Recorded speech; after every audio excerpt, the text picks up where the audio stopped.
Captain. Obviously. Welcome to the Enterprise. I'm Captain Picard. Guinan, I need your help. Could you step over here a minute? Cut, please. The last unmanned probe showed a... The more they put in, whenever he requested them, the better would the music be for bouncing on the floor. With the toot on the flute and the twiddle on the fiddle, oh, hopping in the middle like a heron on the griddle, oh, hop down, hands around, cross into the wall, oh, handle with the gaiety and fill the flute holes full. Hey everyone, Big Pauly back for a brand new collection video. Yes, a couple of days ago I did my complete Star Wars cinematic collection, and now I'm doing my Star Trek collection, which is quite a stack. There are some that I don't have, which I'll go through when I get to them. There's also a couple of other little bits and pieces that I wanted to show you that I've gathered over the years, from autographs to books to some special photos from the Star Trek experience in Las Vegas that I went to with Lulu a couple of years ago. But let's start with the collection. First of all, the Blu-ray collection. So we start with the new J.J. Abrams trilogy of movies. So the first one I have, and I'll take them out of the plastic sleeve so you can get a good look, is Star Trek, which is the 2009 movie. This, I believe, was the Play.com steelbook, so that's very nice. Comes with special features. So we've got 3 discs, special features, a standard Blu-ray, and a disc with a digital copy, which I've no use for anyway. But that is the actual Blu-ray. That's the Blu-ray steelbook for J.J. Abrams' first movie. Okay, next we have the second in the series, and there was quite a few of different variations of steelbook covers. There was one with Benedict Cumberbatch standing on the ruins of the Enterprise. This one is, I believe it's the Entertainment Store exclusive for Into Darkness, with the Enterprise coming down and crashing. We've got the nice emblem there with all the destruction around them. Yeah, this was Entertainment Store exclusive to 4,000 copies. And this includes the standard Blu-ray disc and the 3D disc as well. So that's very nice. I don't think I have 3D for the original film, for J.J. Abrams' first film. I don't know, was there a 3D available? I'll have to look that up actually. I can't remember if there was a 3D for that one. But Into Darkness I really like.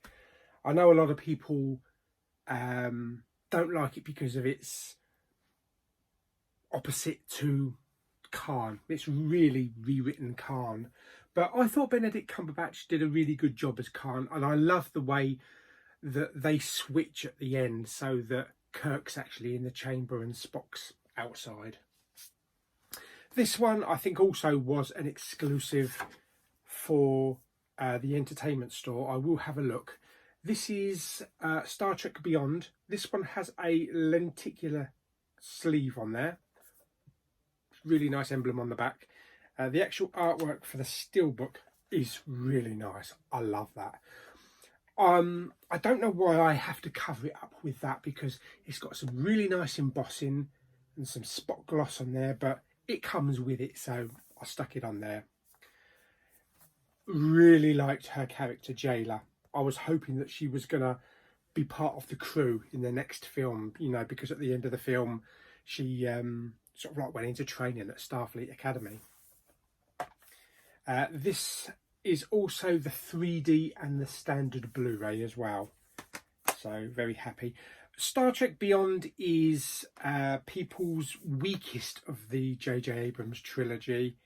I think it was written by Simon Pegg, It's okay. It kind of feels more like a extended TV episode than an actual movie, but it does have Idris Elba, so it's not all bad.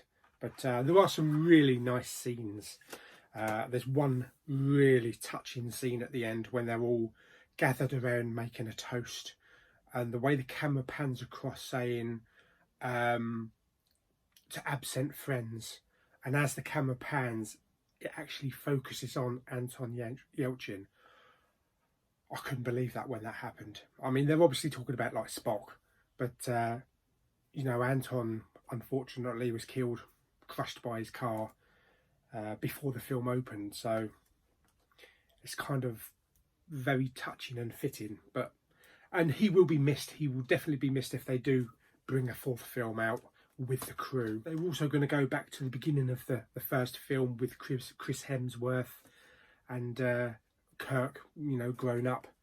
And I don't know what happened. I think there was contract problems or something like that. But hopefully we do get a Star Trek 4, hopefully with that cast.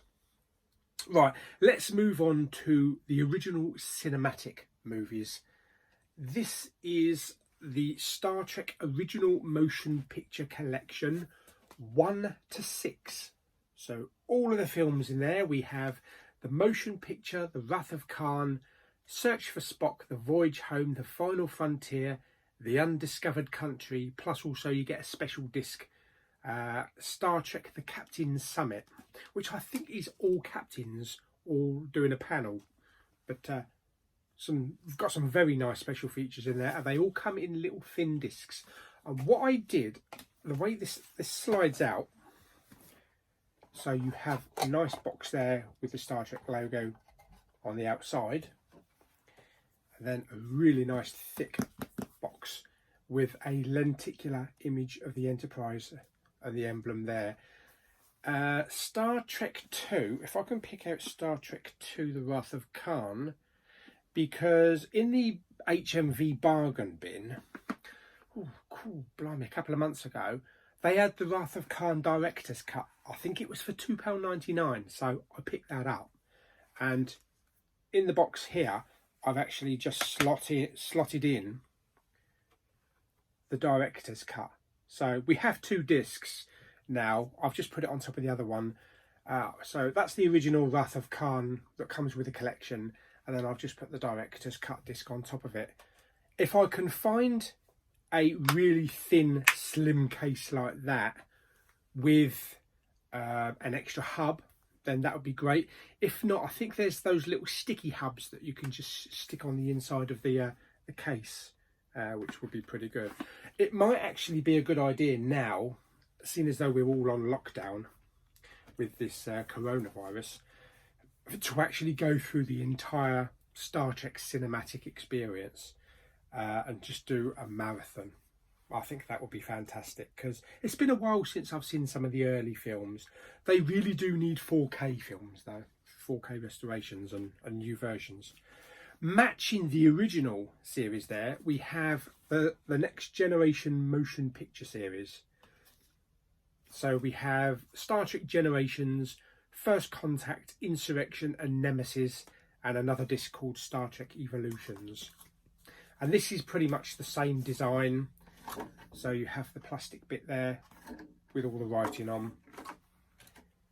Plus you also have the Enterprise E holographic there, very nice, and the little individual cases there, little thin cases.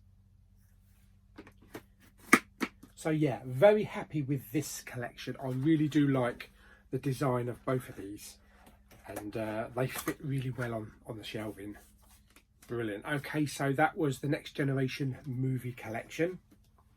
Next up, we go way back to the original series. Yeah, none of these are in order. I'm just picking them off of the shelf as they are. So we have all 3 seasons of the original series, and I've put them in these special cases, all sealed up there, as I had a few cases left over. So these are the remastered ones. So these are all the special effects have been redone. As you can see, That was the original special effect there, and that's what it looks like now. So much better, and it does look beautiful. It looks fantastic. It sounds fantastic as well. Now that we've got a proper, like, I think it's DTS HD Master Audio 5.1 soundtrack or 7.1 soundtrack. It sounds incredible. The image quality, the picture quality, yes, 7.1, and it looks fantastic. Best the series has ever looked. So that's the original series, season 1, and then we also have season 2 as well. And of course, you finish that off with season 3. Fantastic, absolutely fantastic. And I think the reason why it was easy to actually master these into Blu-ray full HD with all the sound and everything was because they were actually filmed on actual film. Made it easier. Unfortunately, when it comes to transferring onto, you know, 4K or Blu-ray, if it's filmed on the videotape, as they did with the Deep Space Nine, it's a lot trickier and a lot more expensive, which is why we've never seen them. I don't know if we'll ever see Next Generation, Deep Space Nine or Voyager on Blu-ray. I think it would be too expensive. I would bleed and kick over the dog. I would kick the dog next door if I could just get Deep Space Nine remastered, special effects all redone. The same with Babylon 5. It will never happen though. Now on to something more modern. This is not everybody's cup of tea, but I love this series. Season 2 was an absolute corker. Way better than season 1, even though season 1 was good. Season 1, a lot of people felt was too much emphasis on the Klingons. But I loved everything about this show from when it started. And the way that season 2 ended with Captain Pike, Spock and Number 1 on the Enterprise, that's crying out for a series of its own. A pre-Kirk series. We definitely need it. Anson Mount, who plays Captain Pike, is all for it. The rest of them are all for it. Come on, we've got to have it, CBS or Paramount, whoever you are. We've got to have a pre-Kirk series set on the Enterprise with this crew. But yes, this is Star Trek Discovery, Season 1. This is the Steelbook. First of all, I wasn't too sure on the design of the Discovery. It looks weird. But apparently this is like the original kind of concept art for the original Enterprise. You get used to it after a while, but it's its own ship. It's got its own personality, and I love exploring the ship whenever, you know, a new episode comes on. So that's Star Trek Discovery Season 1 Steelbook. And then, of course, definitely had to follow up that with the Season 2 Steelbook as well. Look at that, beautiful. That's definitely retro original look. Absolutely incredible. So looking forward to season 3, which I believe is out sometime maybe in October, but it's got loads of special features. There's also a Blu-ray coming out for Star Trek of the Star Trek Discovery shorts as well, called Short Treks, which includes 9 of the little short movies that they put onto Netflix. But yeah, season 2, love it. On to another series that was remastered into high definition, which I need to go back and rewatch, and we have on Blu-ray, starring Scott Bakula, is Star Trek Enterprise. And I love this. This is a great series, fantastic series. This is aboard the NX-01. First time on Blu-ray as well, with DTS HD Master Audio 5.1, Captain Archer. Fantastic. Great cast. Fantastic. I love the opening episode, Broken Bow. Really great, and so many great episodes. So that's series 1 of Enterprise. And then we have series 2. One of my favourite characters, Dr. Phlox. Fantastic. it's just a great cast. That's something that Star Trek has always done brilliantly. Assemble a fantastic cast for each show. Season 3, which actually is still sealed. I haven't opened that one yet. So there's season 3.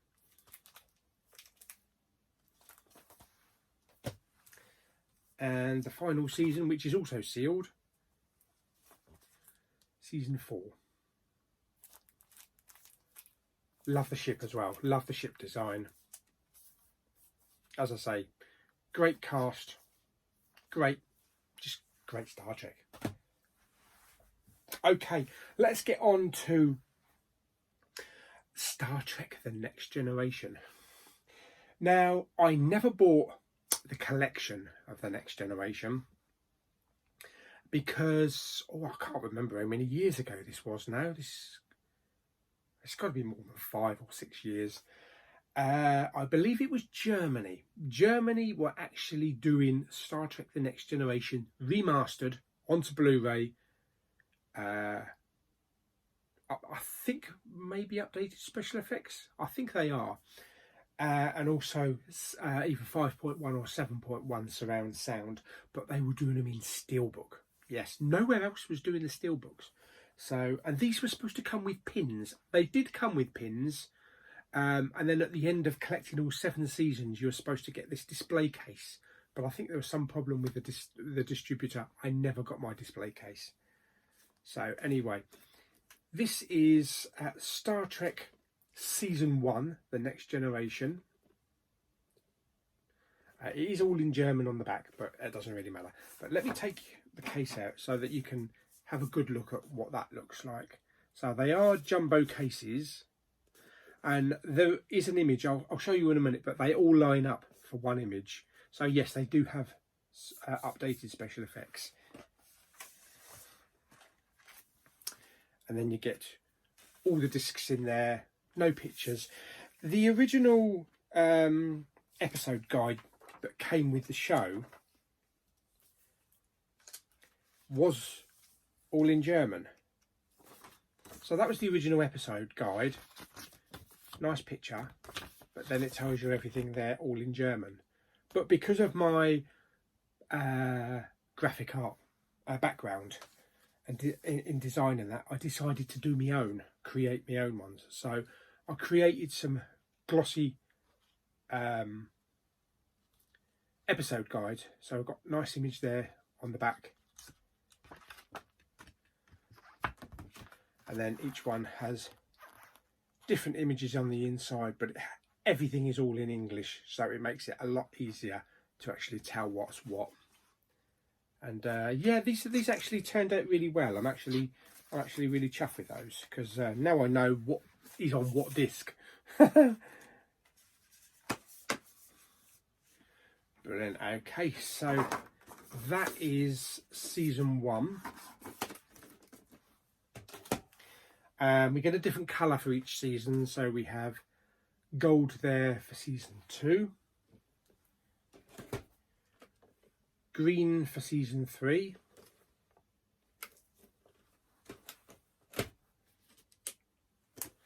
we also have green, I think a bit of a darker green for season 4, and then blue for season 5.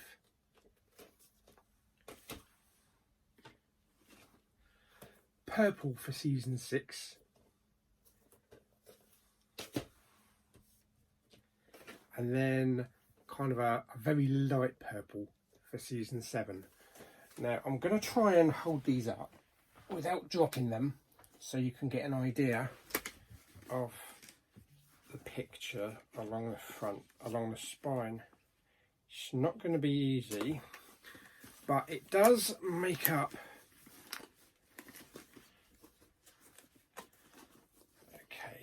it does actually make up an image of all the crew along the top there. When they're all sitting probably in the right height, it actually creates an image along the top there of the actual crew. So very happy with that. I was hoping at one point we might have got a Deep Space Nine collection like this, but I don't think that's ever going to happen. Now, As far as Deep Space Nine and Voyager's concerned, I don't own them. I've never picked up the actual DVD box sets because they've always been quite expensive. They've been up in like £60–70 mark. I believe you can get them now relatively cheap for about 30 quid. I have been watching a couple of episodes of Deep Space Nine on Netflix recently, so I might actually pick up the complete box sets eventually. But obviously it's like standard definition and it's very low quality, so you're not expecting full Blu-ray quality. It's a shame because they definitely need a Blu-ray, or well, not a 4K, but definitely a Blu-ray transfer. I did purchase the iTunes documentary for Deep Space Nine that came out a couple of months ago because we weren't getting a physical Blu-ray release over here, and it was going back, you know, showing the whole history of making Deep Space Nine, and there were several scenes on there that they actually remastered into Blu-ray, and they looked great. And it was a case of showing you what it would look like if you could transfer that, but unfortunately it all comes down to cost. So whether or not we'll ever see Deep Space Nine or Voyager on Blu-ray, I have no idea. Personally, I think they should start up like a fan base donation, you know, so that we could all send them some money in order to get them created.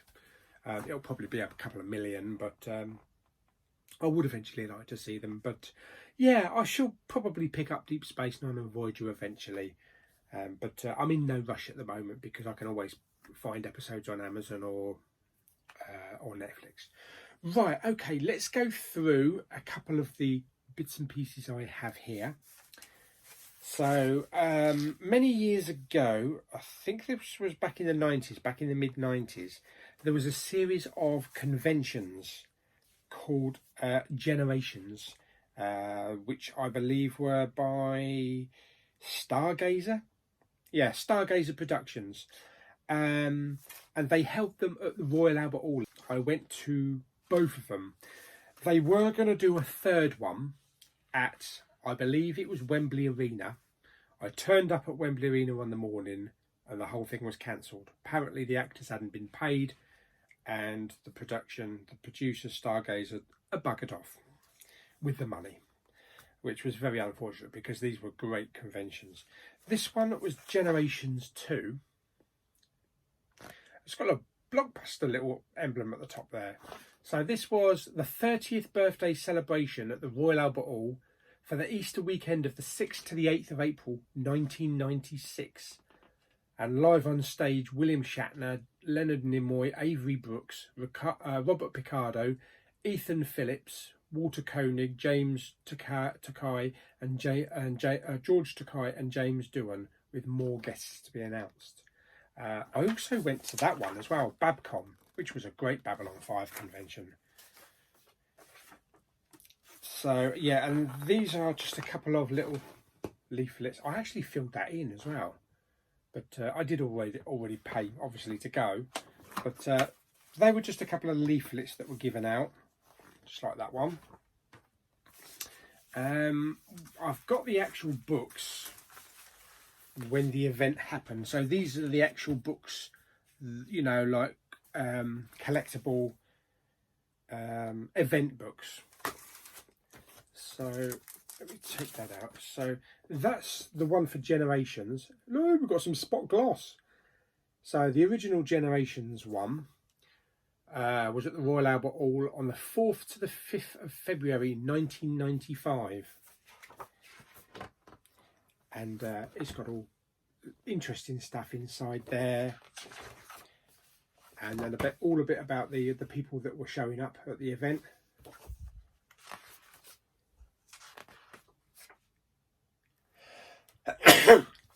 And these were the guests. So Patrick Stewart was there, Jonathan Frakes, Brent Spiner, LeVar Burton, Michael Dorn, Gates McFadden, Marina Sirtis, But I don't think Wesley was there. Shut up, Wesley. And then you get a whole bit in the middle there showing you all the floor plan and everything and what was going on, and conventions, guest talks. And it was amazing. It was absolutely incredible. They also did a disco at the Hippodrome in Leicester Square, London as well. But yeah, Nichelle Nichols was there as well doing a book signing. So yeah, lots of lovely things going on. They were really true proper conventions. So that was Generations, that was called. That was the first one, and because of the success of that one, of course they had Generations 2, which was the one in April, 6th to the 8th of April. Look at that, look. Star Trek 30 years on CIC video. I remember when I used to buy the Star Trek episodes, 2 episodes per tape, videotape. Oh my God. When they first started coming out on DVD, I eventually got rid of all the videotapes. I actually met a bloke in a service station car park. Our cars were back to back, and I just offloaded videotapes into the back of his car. It must have looked really shady. I got a good price for them at the time though, but obviously I wouldn't have been able to play them now. But yeah, great conventions. William Shatner, Leonard Nimoy. Unfortunately, I never got a chance to meet Leonard. Avery Brooks, which I managed to get him to sign the book. He's a lovely man. And then we get all the what's going on during the day as well. Will Wheaton, he was at the event, so I got him to sign the book. James Doohan, unfortunately I never got to meet him. George Takei, he signed the book as well for me. And Walter Koenig. Robert Picardo, he signed the book for me. Ethan Phillips. I know there are a lot of more bigger conventions now. I mean, you can probably get like all of these signed at like the London Film and Comic Con or the Star Trek convention in Las Vegas. But for London, this was pretty big. I also got that signed as well. It says to Paul, and it's Eric Stilwell. No, it's not. It's Larry Nemechek and Janet Nemechek, who were part of the production of the actual series. So that's that. So that's Stargazer. I've got some autographs as well, some signed autographs. These are from Creation Entertainment, part of Paramount Pictures. So these are all authenticated, and these are actually signed at the Las Vegas convention. So let me just go through these. We've only got a few more to go. So I have John Delancey, who played Q.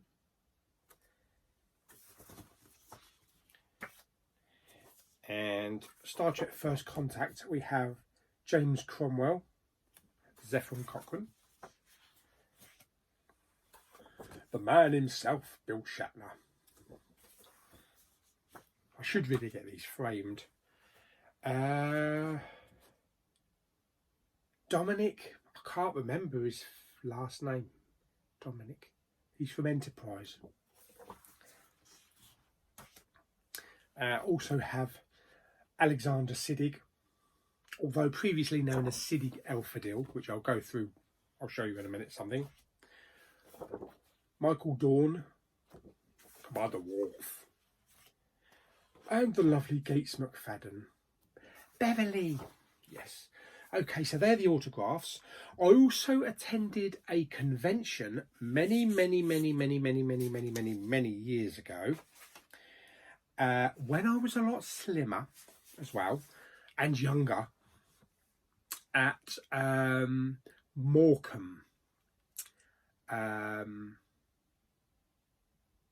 it's a holiday park. I think it might have been a Pontins holiday park.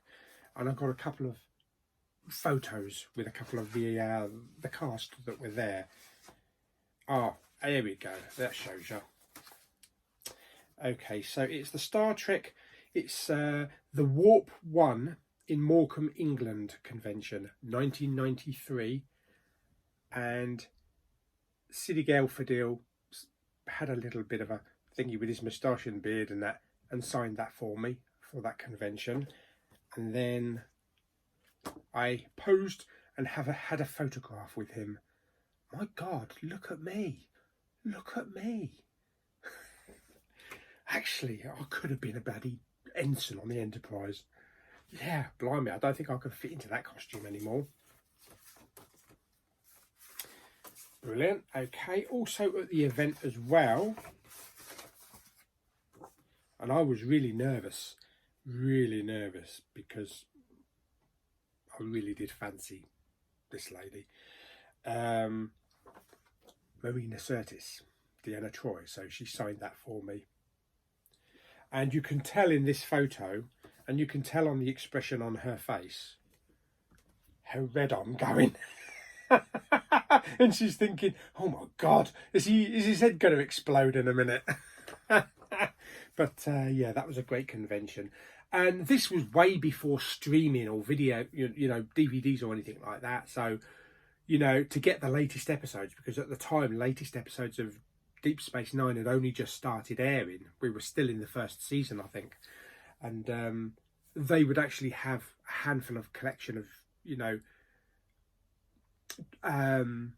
probably like torrents, you know, they would have got from transmission in America. And then we would be able to watch the latest episodes way before that we would get them on videotape in the UK. So that's that. The last two things I want to show you. There was another thing I did want to show you, which was from the Star Trek experience in Las Vegas. It's actually the menu, showing you everything that's on the menu. And I've got the menu signed by all the actors that played the Ferengi. So Max Kredenchik, Armin Shimmerman, Nog, who plays Nog, all of them, even Jake. I got all them signed as well from the promenade. So that's actually in our storeroom. So unfortunately, I can't get that. But from what I did get from the Star Trek experience Las Vegas, this was when it was in the Hilton. Are a couple of photos of me from 2006. So there's one of me there in the Borg chamber, about to be assimilated. They'd have a job of assimilating that. Fantastic. And also